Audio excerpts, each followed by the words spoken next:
Dear aspirants, I hope you are doing well. So far, I have discussed OIR test. अगर आप चाहो तो आप लास्ट पार्ट का वीडियो देख सकते हो. Now in this video, I am going to cover the whole process of PPDT. So let us see what we have. Screenshot ले सकते हो एंड देन यहाँ पे वर्बल क्वेश्चन का sample. Now the most important part of SSB PPDT means picture perception and discussion test.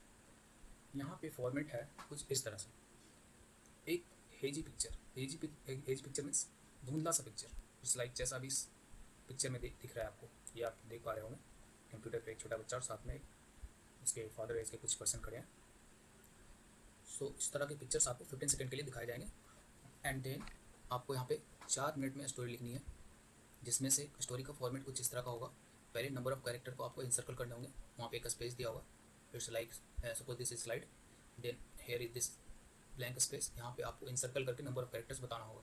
Suppose यहाँ पे दो person है तो यहाँ पे 2 इंसर्कल ऐसे सर्कल बना दिया. आप देख रहे होंगे थंब वाला पोर्शन. अभी मैं लिख नहीं सकता, जस्ट इमेजिन एक सर्कल देन 2 सर्कल. 2 सर्कल करने के बाद हमें डिफाइन करना होगा इसमें इनका जेंडर, इनका एज, इनका mood and nothing. So encircle all the character with mood, age, gender and D point. जब आप इस स्टोरी को पूरा कंप्लीट करने के बाद बीच में आपको एक टी ब्रेक मिलता है. ठीक है, उस टी ब्रेक में अगर आप फोकस्ड हो अपने स्टोरी को लेकर, आप इजीली मैनिपुलेट मत होना. वहाँ पे बहुत सारे कैंडिडेट होंगे जो मे बी आपको कुछ गलत इन्फॉर्मेशन दे और इसकी वजह से आप मेंटली परेशान हो जाओ और आप अपनी स्टोरी भूल जाओ. ये गलती मत करना. आप अपनी स्टोरी को नैरेट अच्छी तरीके से करने के लिए बिल्कुल फोकस्ड होना. टी ब्रेक को इन्जॉय करना, कोई किसी के बात में मत आना.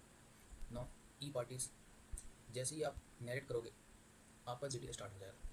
लास्ट बंदा खत्म करते ही शुरू. एक ग्रुप को यू शेप में बैठा के कुछ इस तरह से यू शेप में बैठा के and then narration and GD शुरू हो जाएगा.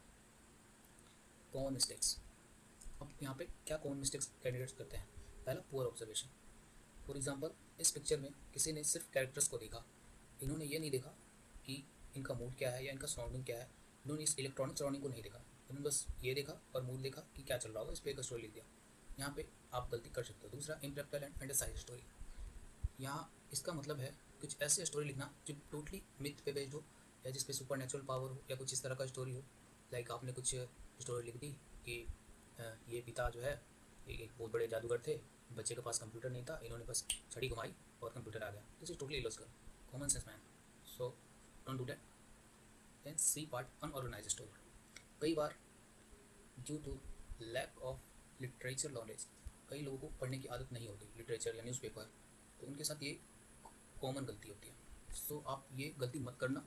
मैं आपको सजेस्ट करूँगा, अगर आपकी एसएसबी आ चुकी है देन डेफिनेटली आप एक नॉवल, एटलीस्ट अगर आपके पास नॉवल पढ़ने का टाइम ना हो तो न्यूज़पेपर जरूर पढ़ा करें. So and D parties, nervousness while नाइटिंग the story. यहाँ पे आप नर्वस हो जाते हो बिकॉज ये अनऑर्गेनाइज है आपकी स्टोरी, आप कंफ्यूज हो कब क्या बोलना है नहीं बोलना है. ई पार्ट, जीडी के टाइम पे शांत रहना, विच इज़ रियली बैड. हाँ, जीडी के बारे में एक चीज़ और अगर आप चाहो तो नोट कर लो. जीडी प्रोसेस जो है वहाँ पे आपको कई मौका मिलेगा बोलने के लिए. Definitely it will be fish market but you have to find your opportunity. So पहले एक बार जीडी खत्म होने के बाद आपके ग्रुप को सब डिवाइड कर देते हैं ऑफिसर्स एंड आफ्टर अगेन वो उस ग्रुप को सब डिवाइड कर देते हैं. सपोज अगर आपके ग्रुप में 16 बंदे हैं देन पहले 8 बंदे का अलग जीडी, 8 बंदे का अलग जीडी एंड अगेन 8 को सब डिवाइड करके 4 बंदे एंड फिर 4 का अलग अलग जीडी. फिर individual they will ask you what you want to say. तो इस टाइम पे आप अच्छे से ऑब्जर्व करो. Good, be a good listener, good observer. अगर आप नहीं बोल पा रहे हो, आप उस ऊंची आवाज़ फिश मार्केट का हिस्सा नहीं बनना चाहते, it will be okay but just think some logical point. The next is F. F point is showing aggression or opposing fellow candidate. Many times some candidates got carried away.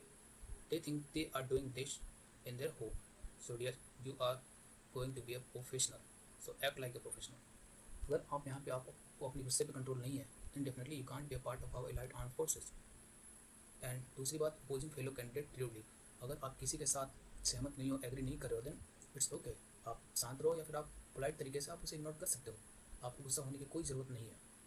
सो इस चीज़ को आप avoid करना वही बेहतर है अगर आप चाहते हो अपने स्क्रीनिंग को क्रॉस करना. And then here G point, illogical explanation while concluding the story. Means अगर आपने कुछ स्टोरी लिखा और वहाँ पे इसका कोई लॉजिक नहीं है कंक्लूड करने का, वहाँ पे आपने कुछ भी कंक्लूड कर दिया. अभी आपको मैं आगे एक फेमस क्रॉस स्टोरी को लेकर इसका एक एग्जांपल दिखाऊंगा. इधर देख सकते हो, यहाँ पे मैंने एग्जांपल बताया है, वो अभी बाद में आऊँगा मैं इस पर। अभी फिलहाल इस पर है कि इलॉजिकल एक्सप्लेनेशन, यहाँ पे मैं बताऊँगा इसका क्या मतलब है। C is how to avoid it, main part. Like as I told you, अगर आप सिर्फ कैरेक्टर को ही ऑब्जर्व ना करो, उसके आसपास की जो भी सराउंडिंग्स है, बैकग्राउंड्स है, उन सभी को देखो, तब आप एक अच्छी स्टोरी बना पाओगे। दूसरा, be realistic, try to relate the story to your life. It will be really better for you to write a story related to yourself, because you will feel comfortable while narrating it. You can correlate from this story. So if you want to make it easy, then just think about your life experience. Introspection is the best part of this SSB. So coming to the next point, that is, keep all the point in a ordered way, as I told you, and this order will come only if you got reading habit. B is there will be a tea break after story writing. मैंने आपको पहले बताया story writing के बाद एक tea break होगा। सो आप वहाँ पे clear your mind, don't get manipulated by other candidate. बहुत सारे कैंडिडेट आपको मिलेंगे, मे बी कुछ आपको जिन्हें कुछ नहीं पता इसके बारे में, और वो आपको डराने की या फिर उनका जो भी मे बी इनोसेंटली ही उन्हें ये नहीं पता हो कि आप पे जो है मेंटली इस पर क्या प्रेशर बन सकता है, और इसके बाद भी उन्होंने कुछ ऐसा बोल दिया और आप इस चीज़ को सीरियस ले लिए, then definitely you are gonna distract from your story. Then F part, just stick to your main key point by enjoying tea break. Key points मैंने इसे बाद में बहुत ही अच्छे तरीके से एक्सप्लेन किया है, और वहाँ पे समझना कि ये की पॉइंट्स क्या होते हैं। Be attentive wise GD and think important point. मैंने आपको पहले बताया, आप जीडी में एकदम चुप हो पूरे टाइम के लिए, then definitely it will make you reject. So इसके लिए अच्छा यही होगा कि आप अटेंटिव बनो, आपको कुछ ना एटलीस्ट 2-3 पॉइंट तो ऐसा कुछ आ ही जाएगा, अगर आप अच्छे से इंपॉर्टेंट अच्छे अटेंटिव तरीके से होकर उसे सुन रहे हो तो। दूसरा, बी सपोर्टिव। अगर आप किसी के साथ एग्री नहीं कर रहे हो, देन डोंट अपोज, बट अगर आप एग्री कर रहे हो, आपको लगता है किसी ने सही पॉइंट बोला है, देन डेफिनेटली सपोर्ट है by adding some of your own points, ठीक है। And then I last point, instead of summarising the story, catch up the moral of a story while concluding. कई बच्चे को लगता है कि जो स्टोरी अगर हमने उसे उसका समरी ही उसका कंक्लूजन है, no this is wrong, because interviewer को लगता है उन्हें चाहिए ओवरऑल स्टोरी, मीन्स उस पूरी ग्रुप का कंक्लूजन क्या होना चाहिए। वहाँ पे अलग अलग साइकोलॉजी के लोग बैठे हैं, सभी अपने अपने स्टोरी बताएंगे। अगर आप खुद के स्टोरी को बेस्ट नहीं बता सकते हो, और बंदा यहीं पे गलती करते हैं, उन्हें लगता है कि they should toll the summary of their own story, this is bad way, so don't do that. अपनी स्टोरी को समराइज करने की जगह पे एक कॉमन मोरल देखो कि आपके पूरे उस ग्रुप का एक मोरलिटी किस स्टोरी पे बेस्ड है, क्या इसका मोरलिटी क्या है। आपको मैं इस पर भी बाद में बताऊँगा, एक प्रो वाली स्टोरी पे, वहाँ पे आप समझना। Now special note, let us see what this is. Story writing and narration is important part of SSB procedure. मैंने आपको पहले ही बता दिया, आप चाहो तो इसे नोट डाउन कर सकते हो। Now the main part, proper pattern of story writing. See, I think everyone is familiar with this picture. I choose this because मुझे पता है ऐसा कोई भी नहीं होगा जिसे इस स्टोरी के बारे में नहीं पता हो। सो आप इससे अच्छे तरीके से कोरिलेट कर पाओगे, आप अच्छे से समझ पाओगे। सो अभी देखते हैं किस तरीके से एक अच्छी स्टोरी को लिख सकते हैं। सपोज अगर ये सेम पिक्चर आपकी पीपीटी में आ जाए, ऐसा होगा नहीं because you are not a child, and जो भी वहाँ पे स्टोरी होंगी पीपीटी या टीएटी, वो सारा पर्सनिफाइड होगा, उसमें कोई ऐसा नहीं होगा, उस पर कोई पर्सन नहीं है, और आपको बस किसी एनिमल के बेस पे वो स्टोरी लिखनी है। क्योंकि स्टोरी इस तरीके से लिखा जाता है कि जो भी उस स्टोरी का हीरो हो वो एक्चुअली आप हो, लिख आप रहे हो, बट वहाँ पे उस साइकोलॉजिस्ट के लिए मेन हीरो आप ही हो। वो जो भी आप स्टोरी लिख रहे हो वो अपने कैरेक्टर के अकॉर्डिंग लिख रहे हो, अपनी पर्सनालिटी के अकॉर्डिंग लिख रहे हो। So don't forget that. Now see, every story consist of 3 main part. See, कोई भी आप रैंडम कोई सा भी स्टोरी आप उठा लो किसी भी बुक का, ये 3 पार्ट तो होना ही होना है। जो कि इंट्रोडक्शन है, जहाँ पे कैरेक्टर को इंट्रोड्यूस किया जाएगा। आप कोई सी मूवी देख लो या कुछ भी, पहले आप धीरे धीरे कैरेक्टर को इंट्रोड्यूस करते हैं, बाद में मैं एक मूवी का भी एग्जांपल लूँगा, फिलहाल अभी इस पिक्चर पे जाते हैं। देन मेन बॉडी, अब इंट्रोडक्शन है, कहानी में ट्विस्ट देना है। देन ऐसा तो है नहीं इंट्रोडक्शन देके एक तरह राजा एक तरह नहीं, दोनों करके खत्म कहानी कर नहीं सकते ना। सो यहाँ पे कुछ प्रॉब्लम क्रिएट करना होगा, बिकॉज हीरो आप डोंट फॉरगेट दैट, हीरो तभी हो गए जब प्रॉब्लम क्रिएट होगा। ऐसे कोई हीरो बन जाएगा बिना प्रॉब्लम क्रिएट किए, तो आपको एक प्रॉब्लम क्रिएट करना है उसमें। एंड देन मेन बॉडी में आपको वहाँ पे क्या दिखाना है, मेन कैरेक्टर, लाइक जो हीरो है उसने उस प्रॉब्लम को सोल्व कैसे किया, बिकॉज बिना प्रॉब्लम सोल्व किए कोई हीरो नहीं बन जाता ना, है कि नहीं।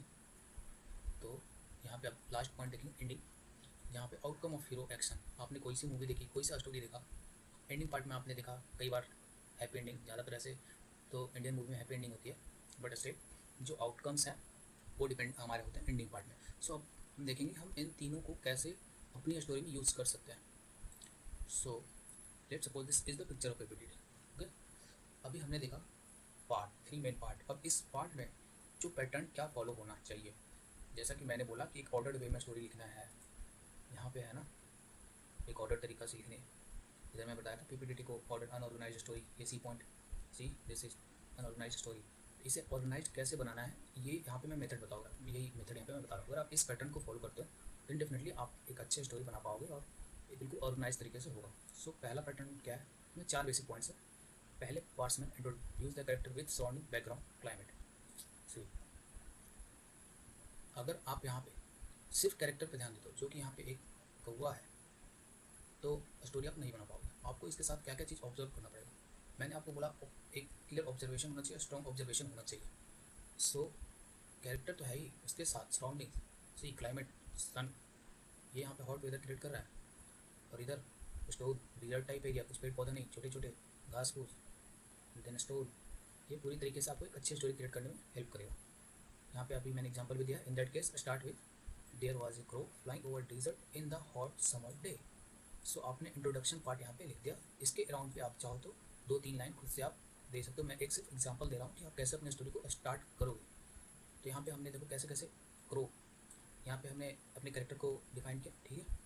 Flying over desert, climate hot summer day, again climate, एक desert is surrounding and hot summer day is climate.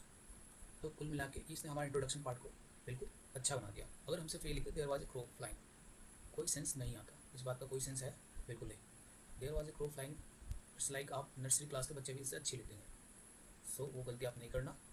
And then दूसरा, क्रिएट ए प्रॉब्लम। अभी हमने इंट्रोड्यूस कर दिया अपने हीरो को, हमारा हीरो भी कौन है, क्रो। आपकी स्टोरी में हीरो कौन होगा, खुद आप।